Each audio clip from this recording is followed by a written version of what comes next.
Abra em 1 Samuel, capítulo de número 17. 1 Samuel, capítulo 17. E a gente vai ler o que está escrito no verso de número 37.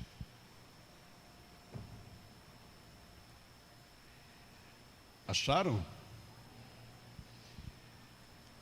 Quem está vindo na conferência profética da família? Você está vindo? Então, sexta-feira, quando você chegar aqui, você vai ganhar essa máscara aqui, ó. Depois de uma novela de 14 dias, finalmente ficou pronta. Então, a máscara personalizada, ó,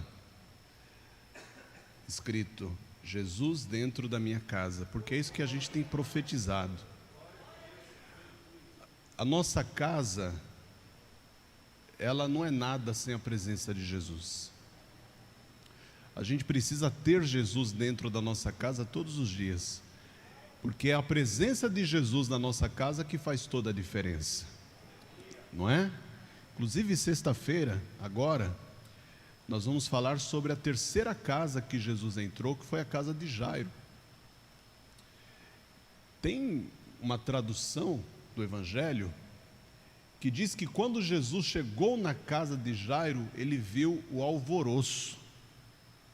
Você já ouviu essa palavra, alvoroço? O que é um alvoroço? Eu vou te explicar de um modo simples. É uma confusão generalizada. Olha só, quando Jesus chegou na casa de Jairo, ele encontrou uma confusão generalizada. Num canto da casa tinha gente chorando, no outro canto da casa tinha gente gritando, no outro canto da casa tinha pessoas discutindo, no outro canto da casa haviam pessoas se agredindo. Olha como estava a casa de Jairo antes de Jesus entrar lá. Antes de ele entrar, só que quando Jesus entrou, aquele alvoroço todo acabou. Amém? Jesus vai entrar na sua casa, e quando ele entrar na sua casa, toda a confusão vai ser tirada de lá, todo o alvoroço vai acabar. E eu creio que não vai só haver ressurreição, vai haver paz dentro da tua casa, porque Jesus é o príncipe da paz. Então, onde ele entra, a paz que está nele entra junto com ele. Amém? Então, se eu fosse você, não perderia, viu? Sexta-feira nós vamos aí para o terceiro dia da nossa conferência profética da família, e obedecendo a orientação do apóstolo Paulo, nós estamos fazendo exatamente aquilo que a palavra de Deus nos ordenou. Estamos cuidando da nossa família. Quando você vem para a igreja para aprender sobre família, significa que você está cuidando da sua família, que a sua família é importante para você. E Paulo, ele só deu um alerta: aquele que não cuida dos seus, principalmente dos da sua família, este negou a fé e é pior do que o infiel. Mas nós não temos negado a fé, porque nós temos cuidado da nossa casa. Amém? Então, sexta-feira, 9 da manhã e 7 da noite, continuação da nossa conferência profética da família. Vamos lá, 1 Samuel capítulo 17. Quem já achou, diga amém. Quem foi a primeira pessoa que chegou na igreja hoje? Você chegou, não tinha ninguém aqui. Aqui, não tinha ninguém, só tinha você. Hã? Quem foi que chegou primeiro? Quem? Não, tu não vale, mulher. Tu é obreira. Esses obreiros são malandros, né? Tô falando você. Quem foi o primeiro a chegar? Você não viu, não?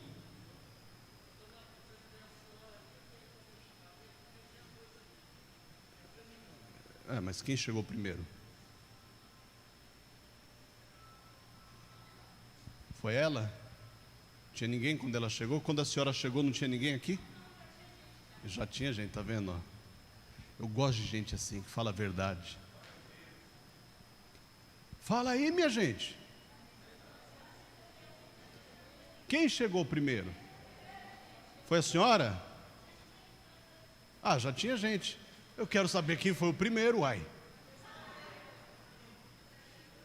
Me ajuda aí, vai. Foi o senhor que chegou primeiro? Não, não foi ele não. Foi ele não. Já tinha gente quando ele chegou, eu vi quando ele chegou.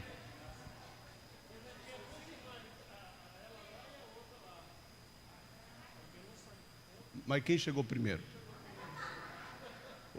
Ou a senhora chegaram juntas assim, ó, no mesmo passo, na mesma pegada, assim, ó. Combinadinho.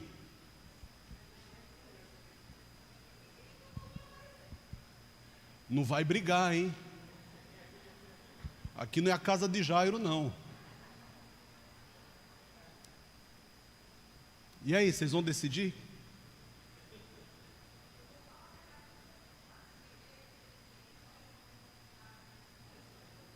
Quando a senhora chegou não tinha ninguém. Quem tinha?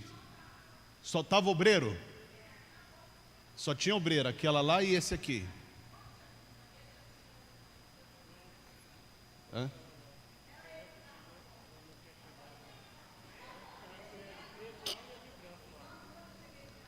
Acho que eu vou pregar mesmo, porque vocês não vão decidir. Não, porque eu ia dar um presente para quem chegou primeiro, mas já que ninguém chegou primeiro, eu vou pregar. Até o final da reunião, vocês decidem aí quem chegou primeiro, tá? 1 Samuel, capítulo 17. Você achou? Deu tempo? Vamos ler o versículo 37, diz assim: Disse mais Davi: O Senhor me livrou da mão do leão e da do urso. Ele me livrará da mão deste filisteu. Então disse Saul a Davi: Vai-te embora e o Senhor seja contigo. Olha aí. Eu vou reler, hein? Disse mais Davi: O Senhor me livrou da mão do leão e da do urso. Ele me livrará da mão deste filisteu. Então disse Saul a Davi: Vai-te embora e o Senhor seja contigo. Agora eu vou ler a terceira vez, e aí eu gostaria que você repetisse após a minha leitura, em bom som e alta voz, para a gente aprender. Vamos lá.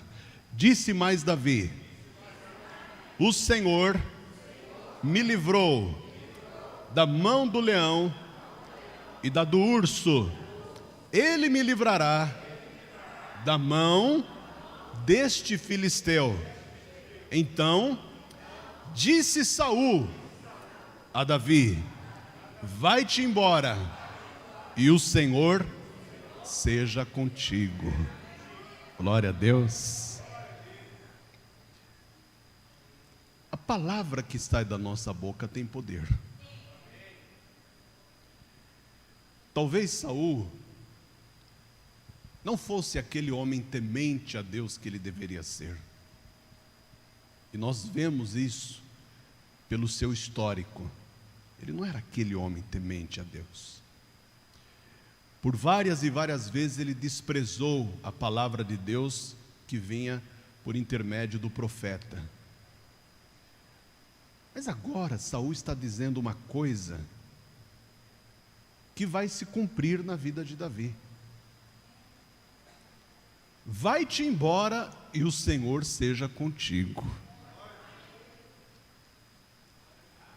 Talvez a gente não dê muita atenção para essa palavra que Saul disse. A gente só dá atenção para o momento que Davi chegou lá, pegou a funda, atirou a pedra e o gigante caiu. Mas uma palavra liberada fez Davi ter vitória naquele dia. Uma palavra liberada fez uma grande porta se abrir para Davi naquele dia. Amém? Naquele dia, Deus abriu uma porta imensa para Davi. Uma porta que vai fazer de Davi um homem famoso, conhecido, e ao mesmo tempo respeitado em todo Israel, por causa de uma palavra. E a palavra é essa: vai-te embora e o Senhor seja contigo. Glória a Deus.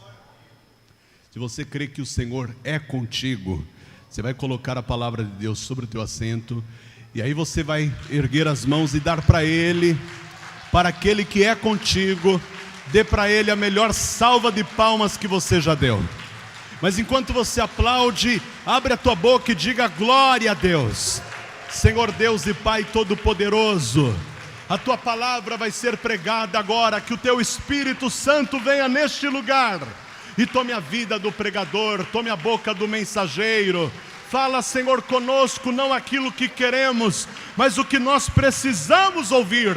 E envia a tua palavra com poder e autoridade, e que a tua palavra vá e produza o resultado para o qual vai ser mandada. Em nome de Jesus, diga amém, Jesus. Diga graças a Deus. Podeis tomar assento. Você sabe que Davi ainda não tinha idade para se alistar no exército de Israel. Ele era apenas um adolescente. Ele era o filho mais novo da casa de Jessé. Então, foi por este motivo que ele não foi convocado para ir para a guerra contra os filisteus. Todos os irmãos mais velhos de Davi foram convocados, mas Davi não. Não porque ele não tinha coragem, porque ele não tinha idade. Não era o momento, não era a hora, ainda não tinha chegado sua vez. Então ele ficou em casa.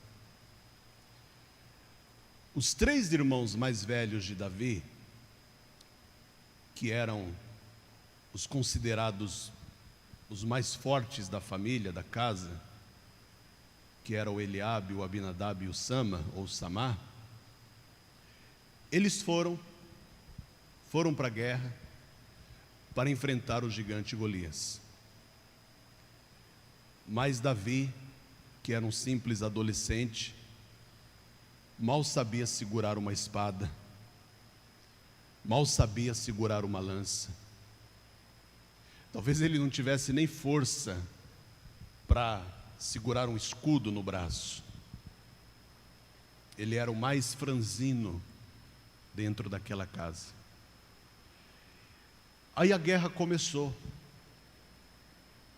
E foi uma coisa inédita, porque nunca houve, se você ler aqui o próprio capítulo 17, desde o versículo 1 até este versículo que a gente leu, que é o 37, você vai notar que nunca houve, em toda a história, uma guerra onde 2 homens apenas, um representante de uma nação e outro representante de outra nação, tinham que batalhar um contra o outro, e quem perdesse, toda aquela nação estaria derrotada.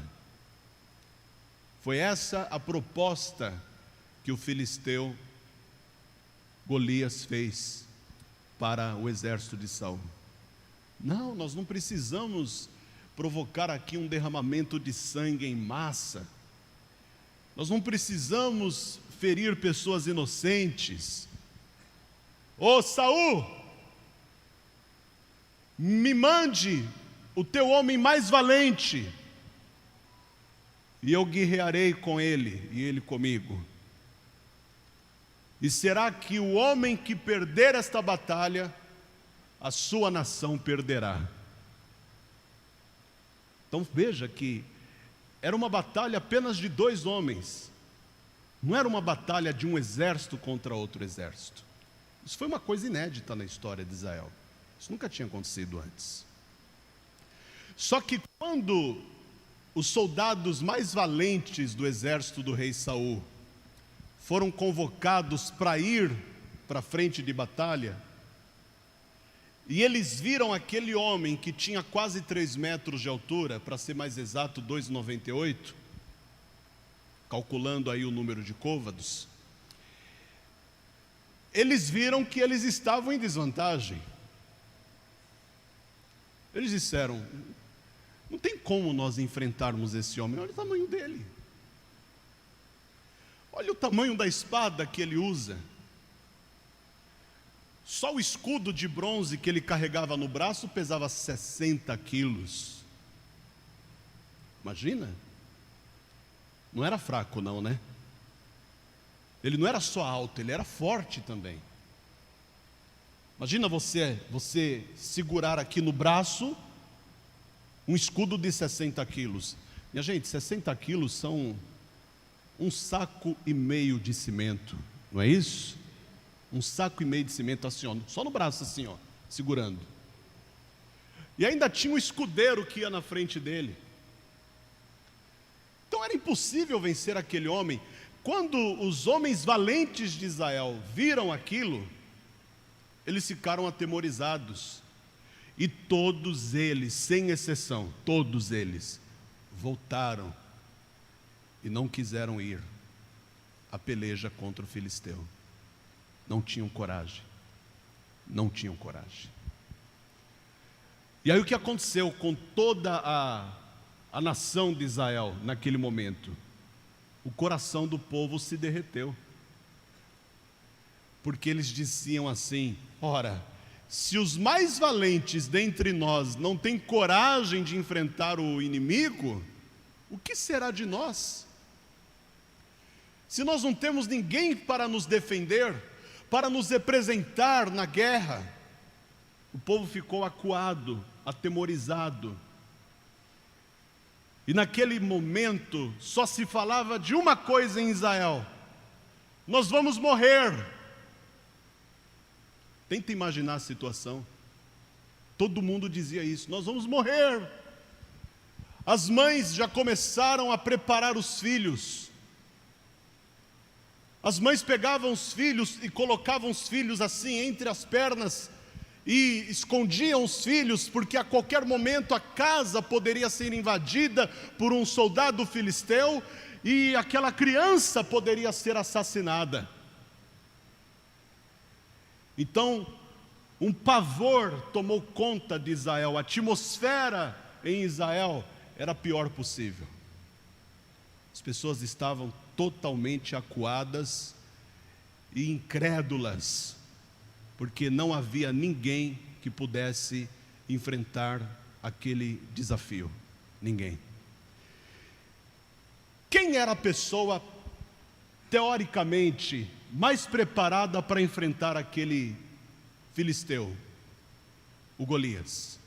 Quem era em Israel a pessoa teoricamente mais preparada para enfrentar o Golias? O rei. Por que o rei? Porque a Bíblia diz que Saul, ele era mais alto do que todos os homens de Israel. Ele sobressaía a todos os homens de Israel dos ombros para cima. Então Saul era praticamente, sabe, um ponto turístico. Todos os homens de Israel olhavam para Saul e diziam: poxa, como é que ele cresceu tanto? Ele era o homem mais alto de Israel. Então ele era, teoricamente, aquele que mais se aproximava daquele adversário, em estatura.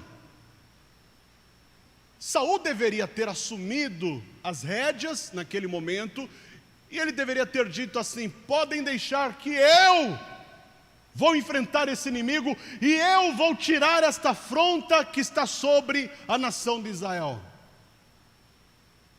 Mas Saul não tinha coragem. Mas eu digo para você que o que faltava para Saul, na verdade, não era só coragem. Faltava mais do que coragem. Sabe o que faltava para ele? Confiança em Deus. Porque quem confia em Deus não olha o tamanho do adversário. sabe que o seu Deus é maior do que tudo e maior do que todos. Ele não confiava em Deus. Então aquilo foi contagiando o povo de Israel. Ora, se o rei não se levanta para guerrear por nós, o que será de nós agora? Se você ler o versículo 8 do capítulo 17, acompanha comigo a leitura. Eu estou no capítulo 17, é o mesmo. E o versículo 8. E parou, e clamou às companhias de Israel e disse-lhes: para que saireis a ordenar a batalha? Não sou eu filisteu e vós servos de Saul? Escolhei dentre vós um homem que desça a mim. Se ele puder pelejar comigo e me ferir, seremos vossos servos. Porém, se eu o vencer e o ferir, então sereis nossos servos e nos servireis. Essa é a proposta do Golias. Essa é a proposta do Golias. Disse mais o filisteu, versículo 10: hoje desafio as companhias de Israel, dizendo: dai-me um homem para que ambos pelejemos. Ouvindo então Saul e todo Israel essas palavras do filisteu, espantaram-se e temeram muito. Até o rei está espantado. Até o rei está com medo. Então o ânimo do coração do povo se derreteu. Ninguém tinha iniciativa em Israel. Estavam todos se preparando para a morte. Se você ler o capítulo 13, lá do livro de Números, é uma história parecida. Moisés tinha enviado 12 espias para fazer uma verificação da terra que estava diante deles, para ver se era a terra que Deus havia prometido. Aí eles foram, os 12 espias foram. Dentre esses 12 estavam 2 homens valentes. Você lembra o nome deles? Josué e Calebe. Eram 2 valentes, valentes e valorosos. Quando eles voltaram, depois de 40 dias, eles trouxeram um relatório detalhado para toda a congregação, para Arão e para Moisés. E eles começaram a dizer que a terra era realmente uma terra boa e larga, que a terra manava leite e mel, mas haviam muitos problemas que impediriam o povo de Deus de entrar ali. E qual foi o maior problema que eles apontaram? Eles disseram: vimos ali os gigantes, filhos de Anak. O problema não era nem os cananeus, os heteus, os heveus, os amorreus, os jebuseus. O problema maior eram os filhos de Anak, os gigantes. Então você está vendo que o gigante, ele está presente na trajetória do povo de Deus, e não é a primeira vez. O povo de Deus, ao decorrer da história, sempre teve de enfrentar os gigantes, ou seja, situações maiores do que a capacidade e a força que eles tinham. Essa não é a primeira vez.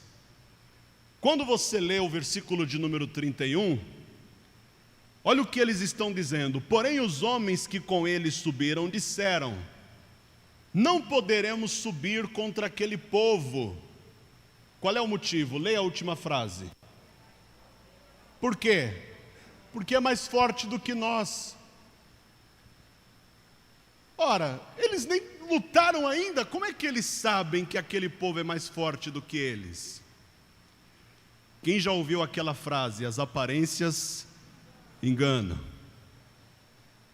Às vezes você vê o camarada todo bombadão, né? Musculoso. Aí pega um franzininho dá uma surra nele, porque ele está cheio de anabolizante no músculo, ele não tem força, ele só está inchado. Então eles olharam para o tamanho e falaram assim: não, eles são maiores, então são mais fortes. Eles são maiores, então eles têm mais força. Nós não temos força para enfrentar, olha o tamanho deles. E já foram logo desistindo. Foram abrindo mão da promessa. Mas por que eles fizeram isso? Porque eles viram a força do inimigo? Não! Porque eles não confiavam em Deus. Então eu quero que você repita assim comigo: a minha confiança em Deus vai abrir todas as portas.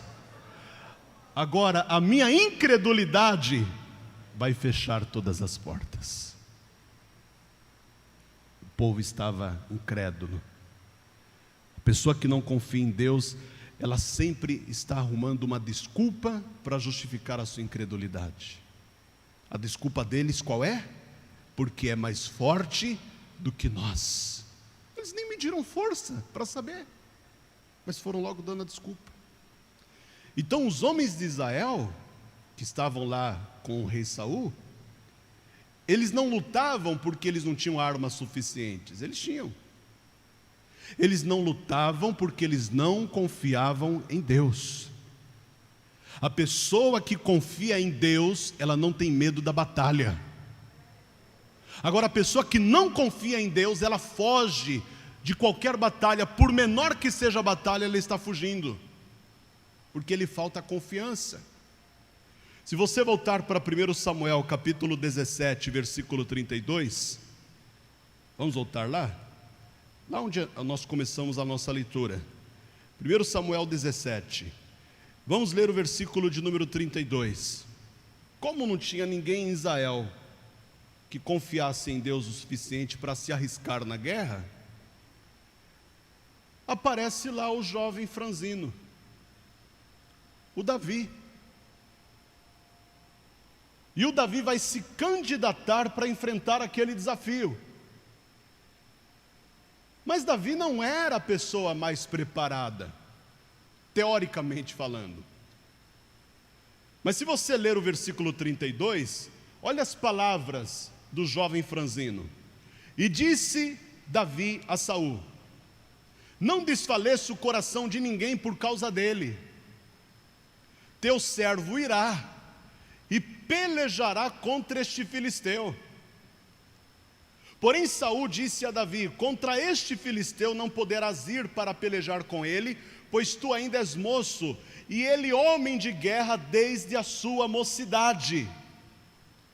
O Saul disse para o Davi: ô menino, ô garoto, não tem como nós vencermos essa guerra. Os filisteus têm uma arma secreta. Quando nós enviamos os valentes, eles acionam a arma secreta. Aí a arma secreta aparece e provoca pavor em todos os meus soldados valentes, e eles não conseguem enfrentá-lo. Eles têm uma arma secreta. A gente não tem nenhuma arma secreta. Como é que nós vamos vencer? Só que Davi vai mostrar que ele também tinha uma arma secreta. E sabe qual era a arma secreta que Davi tinha?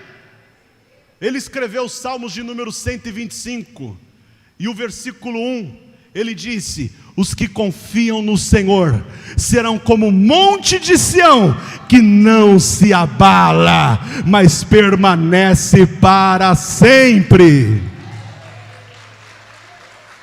Por que Davi não se abalou diante do tamanho daquele inimigo?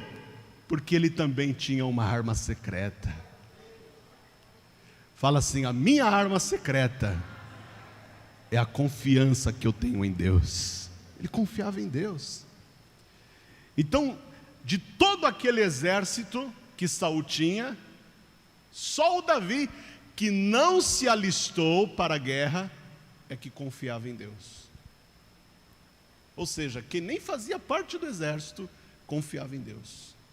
Se você ler o versículo 34, que é o versículo seguinte, diz assim: então disse Davi a Saul: teu servo apacentava as ovelhas de seu pai, e vinha um leão ou um urso e tomava uma ovelha do rebanho. E eu saía após ele e o feria, e a livrava da sua boca. E levantando-se ele contra mim, lançava-lhe mão da barba, e o feria e o matava. Assim feriu o teu servo o leão como o urso, assim será este incircunciso filisteu como um deles, porquanto afrontou os exércitos do Deus vivo. Então agora Davi está mostrando para Saul a sua arma secreta. Se Deus me deu vitória contra o leão e contra o urso, Ele também me dará vitória contra este filisteu. Mas não acaba aí, versículo 42, pula lá para o 42. Davi agora está diante do adversário, e no versículo 42, o adversário olha para ele, e olha o que ele diz: e olhando o filisteu e vendo a Davi, o desprezou, porquanto era jovem, ruivo e de gentil aspecto. Ou seja, ele entendeu, esse rapaz aí nunca segurou uma espada na vida dele. Ele não tem as marcas de um soldado. Foi isso que o filisteu entendeu ao olhar para Davi. Olha, ele não tem nem marcas. Ele não tem nem marcas, não tem nem cicatrizes no corpo. Me mandaram um garoto para tentar me matar. Quem eles estão pensando que eu sou? Olha o que diz o versículo 43. Disse, pois, o filisteu a Davi: sou eu algum cão para tu vires a mim com paus? E o filisteu amaldiçoou a Davi pelos seus deuses. Olha só. Observe que Golias amaldiçoou a Davi no nome dos seus deuses. Quem eram os deuses de Golias? Dagom, Baal e Astarote. Eram três, os principais: Dagom, Baal e Astarote. Mas todos esses falsos deuses que Golias acreditava eram ídolos, imagens que tinham mãos, mas não apalpavam, tinham pés, mas não andavam, tinham boca, mas nunca se ouviu uma só palavra da boca de nenhum deles. Golias estava confiando em falsos deuses. Muitas e muitas vezes nós fizemos a mesma coisa que o Golias. Acreditamos no plástico, acreditamos nas imagens feitas de pedra, feitas de madeira, feitas de barro, feitas de porcelana, e tem umas que até são feitas de bronze, de prata, de ouro. Nós acreditamos nisso no passado, quando nós não tínhamos a fé no Deus vivo, quando nós não havíamos nos encontrado com Jesus Cristo. Mas depois que nós nos encontramos com Jesus Cristo, nós descobrimos que o nosso Deus não é feito de papel, o nosso Deus não é feito de madeira, o nosso Deus não é feito de barro, o nosso Deus não é feito de bronze, nem de prata, nem de ouro. A palavra de Deus diz que Deus é Espírito, e importa que os que o adorem em espírito e em verdade. Então chegou a hora de você e eu confiarmos em Deus, porque agora Davi está diante de uma situação que não tem mais volta. Ou ele vai e vence, ou ele volta e morre. O que é que você vai fazer? Diga: eu vou vencer. Eu vou vencer. Mas sabe por que ele vai vencer? Porque tem uma palavra liberada. Qual foi a palavra liberada que nós lemos no início da nossa mensagem? Volta lá no versículo 37. E a palavra foi liberada pelo homem mais covarde de Israel. Você está entendendo que a palavra tem poder, não importa a boca de onde ela sai? Saul, naquele momento, ele se revelou o homem mais covarde de Israel, mas Deus usou a boca do homem mais covarde de Israel para desenhar a vitória do homem aparentemente mais fraco de Israel. Você está compreendendo? A Bíblia diz que Deus usa as coisas loucas deste mundo para confundir as sábias. Deus usa as fracas para confundir as fortes. Ele usa aquelas que não são e as que são desprezíveis para aniquilar as que são, para que nenhuma alma se glorie perante Ele. Eu não sei o que Deus vai fazer, eu não sei quem Deus vai usar, eu não sei como Ele vai fazer, mas pode se preparar, porque lá na glória, Deus já começou a desenhar a sua vitória. Vamos aplaudir a palavra de Deus. Volta comigo aqui, vamos relembrar a palavra. Vamos relembrar a palavra liberada. Versículo 37, a última frase, leia junto comigo. Vai-te embora e o Senhor seja contigo. Oh, glória! Olha para a pessoa do lado aí, você tem que fazer isso. Você não pode deixar isso passar em branco, não. Olha para quem está perto de você e fala: vai-te embora e o Senhor seja contigo. Quando ele diz vai-te embora, ele está falando: vai em frente. Vai em frente e o Senhor seja contigo. Não pare, não desvie do seu caminho, porque o Senhor será contigo. As armas do inferno podem ser poderosas. O diabo vem para cima de você com macumba, com feitiço, com magia negra, com praga, com maldição. Pode até ser que o diabo já usou estas armas contra a tua vida, mas Deus está rindo das armas de Satanás. E você pode rir das armas de Satanás também, sabe por quê? Porque você tem uma arma secreta. Você é uma pessoa que confia em Deus, e aqueles que confiam no Senhor jamais serão abalados. Vamos aplaudir a Ele, diga glória a Deus. Olha o versículo de número 45. Estou em 1 Samuel 17, versículo 45. Davi, porém, disse ao filisteu: tu vens a mim com espada e com lança e com escudo, porém eu vou a ti em nome do Senhor dos exércitos, o Deus dos exércitos de Israel, a quem tens afrontado.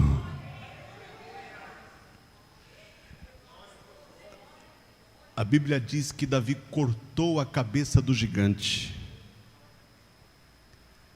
E foi assim que ele obteve a sua primeira grande vitória. Repare uma coisa: o maior lutou contra o menor, porém o menorzinho de Israel era maior do que os seus irmãos, maior do que Saul e maior do que todos os soldados do inimigo. E por quê? Porque quando você confia em Deus, Ele te pega com a sua forte mão e Ele te coloca acima de todos. É a mão invisível de Deus que vai te exaltar acima de todos os seus inimigos. Confia nesse Deus. Fala para a pessoa do lado: confia nesse Deus. Fala: não pare por nada. Fala: nem para chorar. Fala: nem para chorar. Pastor, não, mas aí nós estamos sendo insensíveis. Não, querido, na hora da guerra não há tempo para sensibilidade. Não é que nós somos insensíveis, é que existem momentos que você não pode dar lugar à sensibilidade, você não pode dar lugar às emoções, você só pode dar lugar à fé. Amém? Então diga aí comigo: eu não vou parar nem para chorar. Fala: nem para chorar. Confia naquilo que o teu Deus está te dizendo: eis que estou contigo todos os dias até a consumação dos séculos. Sabe qual é a prova de que Davi confiava em Deus? Ele mesmo escreveu isso. Existem vários salmos de Davi na Bíblia, e eu vou ler pelo menos uns 3 aqui, só para confirmar que Davi era um homem que confiava em Deus. Salmos de número 20, versículo 7, coloca lá. Salmos 20, versículo 7. Olha o que Davi disse, e isso ele disse logo no início do seu reinado. Ele acaba de assumir o trono. E olha que ele esperou anos para assumir o trono. Ele ficou fugindo de Saul para não ter um embate direto com Saul, porque Davi tinha temor de Deus. E ele sabia que ninguém poderia tocar no ungido do Senhor e ficar impune. Então ele fugiu do embate, ele fugiu do conflito, porque ele não queria perder o temor que ele tinha de Deus, por causa das ameaças de Saul, que estava se revelando o seu maior inimigo. Então, quando finalmente ele assume o trono de Israel, olha o que ele vai dizer para os seus soldados, olha o que ele vai dizer para os seus subordinados. Uns confiam em carros e outros em cavalos, mas nós faremos menção do nome do nosso Deus. O que Davi está dizendo para os seus soldados?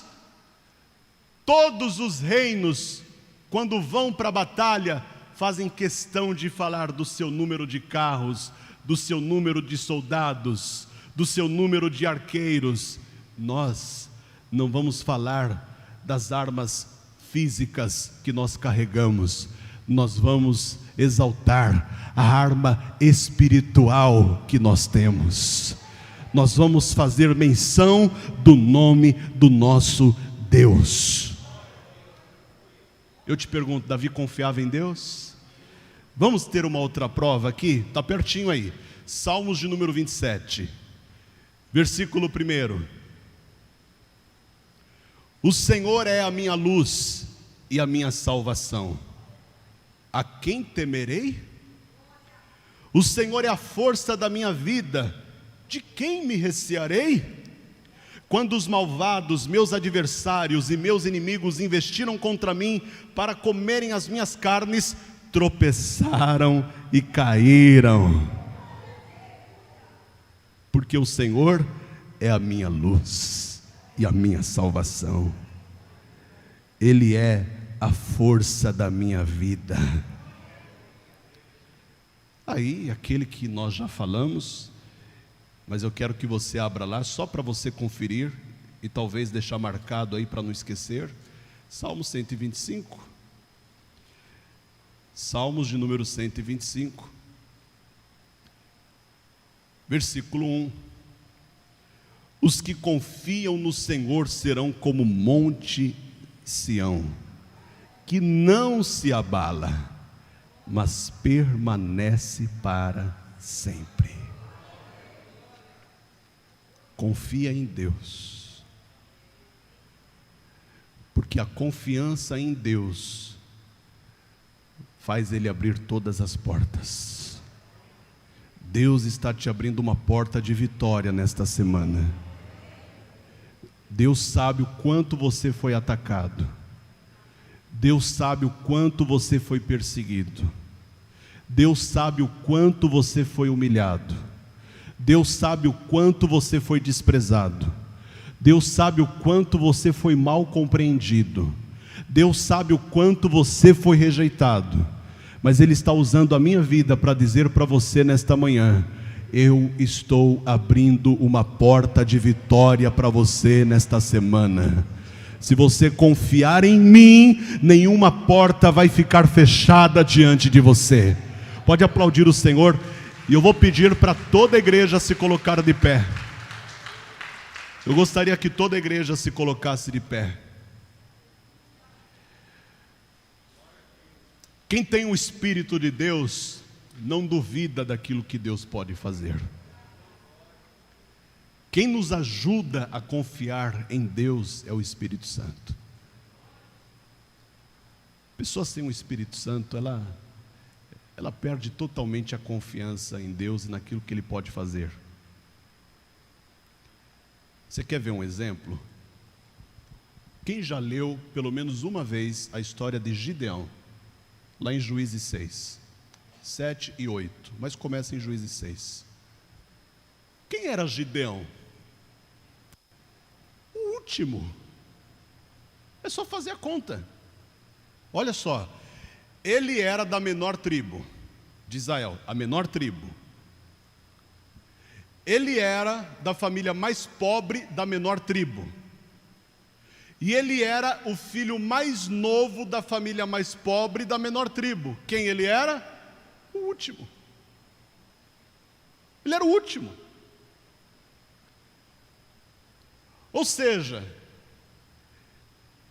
se ele quisesse ser escolhido, ele ia ter que esperar um bom tempo, porque todos estavam à sua frente. Não eram alguns, todos estavam à sua frente. Ele era o último. E não tinha ninguém depois dele. Ele era o último. Então Gideão, ele era o homem mais improvável para Deus usar no meio daquele povo, do povo de Israel. Ele era o mais improvável. Mas como eu falei para você semana passada, Deus vai começar a usar os improváveis. Nesses dias Deus vai levantar pessoas improváveis. Nesses dias Deus vai levantar pessoas que não tinham aceitação. Deus vai começar a levantar nesses dias pessoas irrelevantes. Para a sociedade, para o mundo, porque para Ele você é valente e valoroso. Amém? Não ligue para aquilo que a sociedade fala de você. Se preocupe com aquilo que Deus pensa a seu respeito. E Deus levantou esse camarada. Só que quando Deus levanta Gideão, o homem mais improvável de Israel, Gideão está com medo. Por quê? Porque ele ainda não tem essa confiança em Deus. Então ele diz o que para Deus? Se o Senhor é conosco, por que tudo isso nos sobreveio? Se denota dúvida. Se o Senhor é conosco, ele está colocando em dúvida o fato de Deus estar dizendo que é com eles. Porque quando o anjo do Senhor apareceu para Gideão, ele apareceu dizendo logo isso: o Senhor é contigo, varão valoroso. Não, mas espera aí, se o Senhor é conosco, por que tudo isso nos sobreveio? Ele está em dúvida. Naquele momento que o anjo do Senhor fala com Gideão, Gideão ainda é um incrédulo. Mas se você ler o versículo 34 do capítulo 6, diz a palavra de Deus que Gideão tocou, que o Espírito do Senhor revestiu a Gideão, o qual tocou a buzina, e os abiesritas se uniram com ele. E quando Gideão terminou a contagem daqueles que se uniram com ele, eram 32 mil homens de pé. E Gideão não vai vencer a guerra com os 32 mil, ele vai vencer a guerra com quantos? Com 300. Mas por que ele vence a guerra com 300? Porque agora ele é revestido pelo Espírito Santo. E quem é revestido pelo Espírito Santo não confia nos números, confia em Deus.